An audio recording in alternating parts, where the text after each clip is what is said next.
நல்லதுன்னு சொல்லணும். டியூப்லைட்டோட சேர்த்து அப்படின்னு நடக்கணும். இந்த ஒரு மாசம் அன்பு சொந்தங்களே, ஒரு நல்ல விஷயத்துக்காக இந்த வீடியோ போட்டிருக்கோம். இந்த வீடியோ முழுமையா பாருங்க. இன்னைக்கு நம்ம போயிருக்கிற இடம் பாத்தீங்கன்னா திருப்பூர் சிக்கோ மறுமலர்ச்சி என்கிற ட்ரஸ்ட்டுக்கு தாங்க நாங்க போயிருந்தோம். இங்க பலவிதமான பழக்க வழக்கங்கள், போதைக்கு அடிமையானவங்களை மனதளவுல அவங்க மாற்றி அமைக்கிறாங்க. நீங்க உங்களுக்கு உங்க வீட்டுல யாராவது குடிக்கிறவங்க யாராவது இருந்தாங்கன்னா நீங்க இவங்களோட நம்பருக்கு தொடர்பு கொண்டீங்கன்னா அவங்களே வீட்டுக்கு வந்து கூட்டிட்டு போவாங்க. ரொம்பவும் பாதுகாப்பான முறையில அவங்க உடல் நிலையில என்னென்ன மாற்றங்கள் இருக்குன்னு பிளட் டெஸ்ட் எல்லாமே கம்ப்ளீட்டா அவங்க செக் பண்ணி மிக சிறந்த முறையில ட்ரீட்மெண்ட் கொடுக்குறாங்க. இருக்கிற ஒவ்வொருத்தரும் அவங்க வாழ்க்கையில எதையெல்லாம் இழந்தாங்கிறத கண்ணீரோடு சொல்கிறார்கள். கேளுங்க. நான் எனக்கு வயசு 53 வயசு ஆச்சு. நான் தற்கொலை முயற்சி கூட போயிருக்கேன்.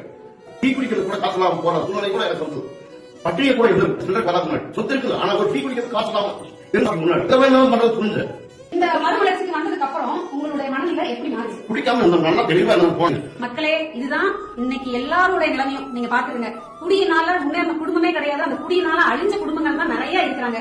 இந்த வீடியோஸ பாக்குறவங்க தயவு செஞ்சு நம்மளுடைய மறுமலர்ச்சிக்கு வாங்க. உங்க வாழ்க்கையே மறுமலர்ச்சியா மாறும். வாழ்க்கை என்பது ஒரு முறை தாங்க. ஒரு முறை குடிச்சு குடிச்சு நம்ம உடம்பும் போச்சு, மனசும் போச்சு, மரியாதையும் போச்சு, எல்லாம் போச்சு. இனிமேல் ஆச்சு குடிக்காம ஒரு வாழ்க்கையை வாழணும். இன்னைக்கு ஒரு நாள் குடிச்சுக்கிறேன், அது மட்டும் முடியவே முடியாது. கண்டிப்பா நான் 100% எங்க வேணாலும் சத்தியம் பண்ணி சொல்றேன். இன்னைக்கு மட்டும் குடிச்சு இருந்து இல்லாம நினைக்கிறது எவனாலே முடியாது.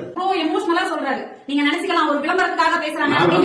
கண்டிப்பா கிடையாதுங்க. இது ஒவ்வொருத்தரோட வாழ்க்கையிலும் இது போய் சேரணும். எத்தனையோ பேர், அது திருப்பூரை பொறுத்தளவு நிறைய பேர் குடிக்காரணியா இருக்காங்க. இது குடிக்காரம் மட்டும் கிடையாதுங்க. எந்த ஒரு கெட்ட பழக்கமா இருந்தாலும் இவங்க மருந்து மூலியமா அவங்க கியூர் பண்றது கிடையாது. இது நம்மளுடைய மனசு சம்பந்தப்பட்டது. நீங்க நினைப்பீங்க மருந்து கொடுக்குறாங்க, நிறைய ஃபார்ம்ல மருந்து கொடுக்குறாங்க, அது சைட் எஃபெக்ட் வருது அப்படின்னு நீங்க சொல்லுவீங்க. ஆனா நம்ம மறுமலர்ச்சியை பொறுத்தளவு சைட் எஃபெக்ட் எதுவுமே கிடையாதுங்க. அவங்க நீங்க குடிக்க கூடாதுன்னு நினைக்கிறோம், ஆனா இன்னைக்கு ஒரு நாள் குடிச்சுக்கலாம், நாளை எழுந்து விட்டுறலாம். என்னைக்குமே இன்னைக்கு திருந்துறேன்னு சொல்றவங்க திருந்துவாங்க.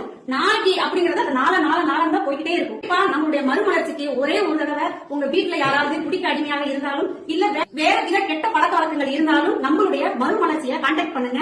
அவங்க உங்களுக்கு சில ஆலோசனைகள் கொடுப்பாங்க. நீங்க எப்படி நடந்துக்கணும், என்ன பண்ணணும் அப்படிங்கறத அவங்க உங்களுக்கு ஆலோசனைகள் கொடுப்பாங்க. நான் ஆணித்தரமானது சொல்றேன். நான் உறுதிமொழி இருக்கிறேன். வீடியோ போறது எல்லாருமே பல பேருக்கு, பல லட்சம் பேருக்கு ஷேர் பண்றீங்க. இந்த மாதிரி யூஸ்ஃபுல்லான ஒரு வீடியோஸ் தயவு செய்து நீங்க ஷேர் பண்ணுவீங்க. மக்களாகி உங்களை நினைச்சு மட்டுமே தான் இந்த ஒரு இன்டர்வியூ நாங்க எடுக்க வந்திருக்கோம். சோ மறக்காம குடும்பங்கள் இந்த குடியினாலதான் அழிஞ்சுக்கிட்டு இருக்காங்க. எத்தனையோ பெண்கள் வெளியில சொல்ல முடியாம அதை மறைச்சுக்கிட்டு மனசுக்குள்ளேயே அழுது ஒவ்வொரு நாளும் வாழலாமா சாகலாமான்ற நிலைமையில தான் இருக்கிறாங்க. தயவு செஞ்சு நம்மளுடைய மறுமலர்ச்சியை கான்டாக்ட் பண்ணுங்க. உங்களுடைய வாழ்க்கையே மறுமலர்ச்சியா அவங்க மாத்துவாங்க. ஒவ்வொருத்தரோட முகத்தை காட்ட மாட்டாங்க, பேச மாட்டாங்க, முகத்தை மறைச்சுக்குவாங்க அப்படின்னு நான் நினைச்சேன். ஆனா இங்க உள்ள அனைவருமே பாத்தீங்கன்னா நம்ம பட்ட கஷ்டம் நம்மளுக்கு பின்னாடி இருக்கிற, நம்ம கண்ணுக்கு தெரியாத இருக்கிற நபர்கள் படக்கூடாதுன்னு அவங்களுடைய முகத்தை காமிச்சு அவங்க பேசுறதுக்கு தயாரா இருக்கிறாங்க. தயவு செஞ்சு இந்த மாதிரி குடிக்கு அடிக்ட் ஆனவங்க